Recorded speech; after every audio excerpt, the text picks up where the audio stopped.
Hello. Ça va? Ça va bien? Oui. Magnifique, hein? Je vous apporte un petit cadeau. Enfin, bonjour déjà. Je vois moi tout de suite, c'est presque Noël. C'est Oui, quoi? c'est de l'huile d'olive de chez moi. C'est mon arbre qui donne un peu d'huile d'olive. Donc voilà, je vous ai apporté ce petit C'est cadeau la là-bas. reconversion. Non, on va pas exagérer. Là, je vais pas aller loin. Et on est nés presque en même temps, c'est ça, le 24? Enfin, toi, tu as 10 ans de moins. Tu sais, je suis du 24 février Ouais, 83, moi, le 25. donc j'ai 40 ans. On a tous les deux passé un cap. Les poissons avec les poissons, on s'entend bien. Bon, après, il faut pas faire de généralité, hein. Il y a sûrement des poissons qui sont des gros cons, mais Mais pas nous. mais pas nous. C'est bon pour tout le monde et c'est parti. Elle incarne à elle seule la cinquantaine décomplexée et flamboyante. Petit top rouge, mascara, petit rouge à lèvres. Je suis au top, non? Spontanée et sans filtre, Hélène de Fougerolles s'est toujours amusée de son image, parfois sulfureuse, se moquant du qu'en dira-t-on. Maintenant, j'ai les yeux qui crient braguette quand j'arrive au casting. Ah ouais. J'ai compris que ça marchait mieux. Mais derrière l'actrice incendiaire se cache une femme vulnérable avec qui la vie n'a pas toujours été douce. Adolescente livrée à elle-même et mère bousculée par l'autisme de sa fille Shana, 20 ans aujourd'hui. À 50 ans, c'est aujourd'hui dans le sud de la France qu'elle a trouvé le chemin de l'apaisement. Alors je laisse des coins de fleurs pour les abeilles et je vais tout doucement pour pas écraser les sauterelles. Une nouvelle vie sans artifice, mais avec toujours ce besoin farouche de liberté. Bonjour Hélène de Fougerolles. Je suis Bonjour. ravie de vous rencontrer, enfin. Moi aussi. On a cherché un endroit qui puisse un peu vous rappeler la verdure du Luberon. On est au musée départemental Albert Kahn à Boulogne. C'est magnifique. Alors j'ai devant moi une femme de 50 ans, on a le droit de le dire, Ouais. qui s'assume totalement Fière de l'être. son corps, sa féminité. Vous avez aussi un vrai franc-parler, voilà, vous n'avez pas votre langue dans votre poche. Cette liberté, c'est ce qui vous est le plus cher? Ça me pose parfois des petits soucis parce que je suis un peu trop nature peinture, donc quelquefois ça peut me porter un peu à préjudice, ça se dit, ouais. Et mais en même temps, j'aime être comme ça. Je suis pas calculatrice. Et puis je crois que c'est pour ça que ça plaît. Mais je fais pas exprès. Je parlais de votre âge, ce fameux cap des 50 ans que vous venez de passer l'année dernière. Ça a été particulier, vous l'avez vécu comment? Je crois que c'est dans nos têtes. Je sais pas comment je vais être filmée là. C'est vrai que moi, depuis que je vis à la campagne, je me regarde plus trop. Je dois pas être super épilée des sourcils.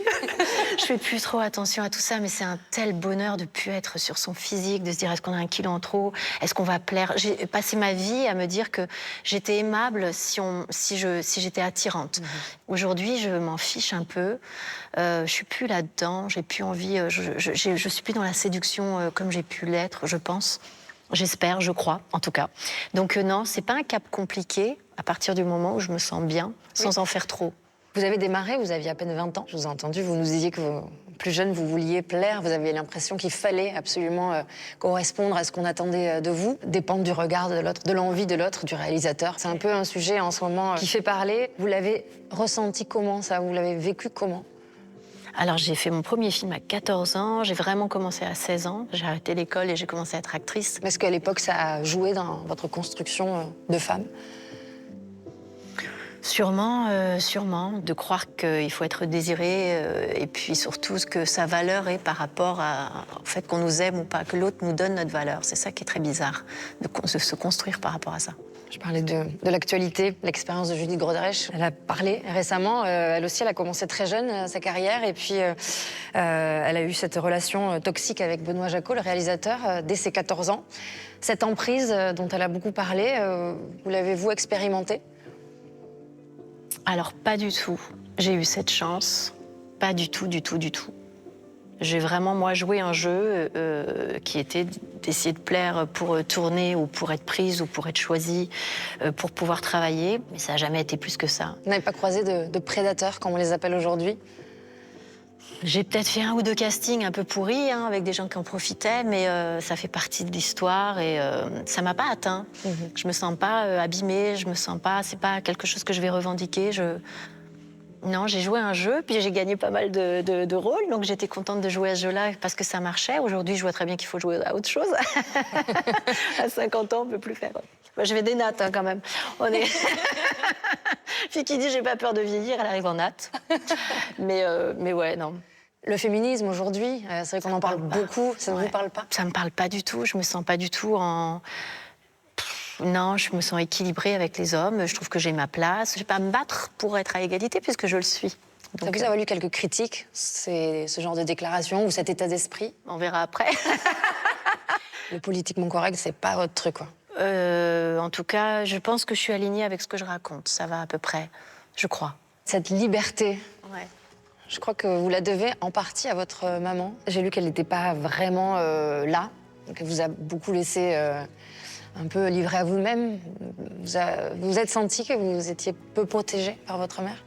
C'est une maman qui était une femme avant tout. C'était pas une mère. C'était une femme qui était plus une femme très séduisante. Elle quittait un homme, elle en retrouvait un autre le lendemain. Tout était formidable. J'ai eu pas mal de beaux-pères, mais c'est surtout quelqu'un qui a une joie de vivre, enfin qui a eu une joie de vivre toute sa vie. Elle voyait le danger nulle part, donc finalement il n'y avait aucun danger. Elle m'a pas protégée, mais il m'est jamais rien arrivé. Donc elle devait me protéger de quoi finalement? De pas grand-chose. On vous sent en paix avec pas mal de choses. On sent que presque tout est pardonné.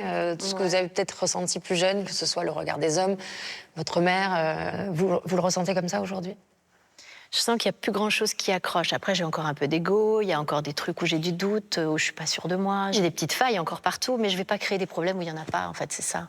C'est que je vais quand même relativement très bien. Je suis en bonne santé, voilà, il fait beau, on est bien. Et aujourd'hui, je suis vraiment contente de ce que j'ai, je suis fière de ce que je fais, de ce que je suis, de ce avec quoi je vis, de simplicité, de jardinage. Voilà, il n'y a que ça qui m'intéresse, de me balader. Je pense que c'est vraiment le fait d'être partie de Paris. Vous êtes tout plaqué pour le Luberon.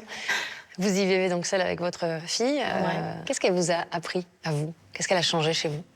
À voir le monde différemment. C'est-à-dire que ça devient tout à coup une responsabilité, bien sûr. Et puis j'ai la fille que j'ai, comme vous savez, qui est autiste et qui est en même temps merveilleuse. Mais ma fille, c'est vrai que c'est un peu une petite fille que j'aurai toute ma vie. Et quand je regarde le côté positif, c'est que ma connexion avec elle, c'est de jouer. C'est de m'amuser, c'est de rester à son âge. C'est parfois un peu sportif parce qu'il faut quand même que je m'occupe de l'intendance, mais j'ai 14 ans d'âge mental. Et les hommes dans tout ça? Et c'est ça. J'ai un chat qui est formidable. Et les hommes dans tout ça, eh bien, c'est ça le truc, c'est qu'il faut vraiment que je tombe folle amoureuse de quelqu'un pour avoir envie d'être avec quelqu'un toute la journée. Quand je vois beaucoup de copines qui ont peur d'être seules, qui sont presque même prêtes à combler ce vide d'être seules avec pas n'importe qui, mais presque, ou alors de ne pas quitter une personne par peur d'être seule, c'est vrai que j'ai gagné pas mal de temps. Mais c'est sûr que c'est génial d'avoir besoin de personne. Je l'ai la faille. Ah. Vous avez peur d'être vulnérable. Peut-être. Plus envie de souffrir. C'est pas plus envie de souffrir, je souffre, il y a quelquefois j'en prends plein la gueule, mais en même temps, c'est OK, ça va, ça fait partie de la vie. Hein. Enfin... J'ai une dernière question. Ah. Je ne sais pas si vous suivez un peu l'émission, j'aime bien terminer en musique. Oui. Voilà, et c'est à l'invité de choisir son générique. Vous avez un titre qui vous vient là, après tout ce qu'on s'est raconté. Ça peut être quelque chose que vous écoutez tout le temps, une chanson... Et les dernières recherches, c'est pas les miennes, hein, c'est les invités. Winnie l'ourson, il n'y a pas de problème. Alors, je vais voir si je trouve ça. Tac. Je la lance? Oui.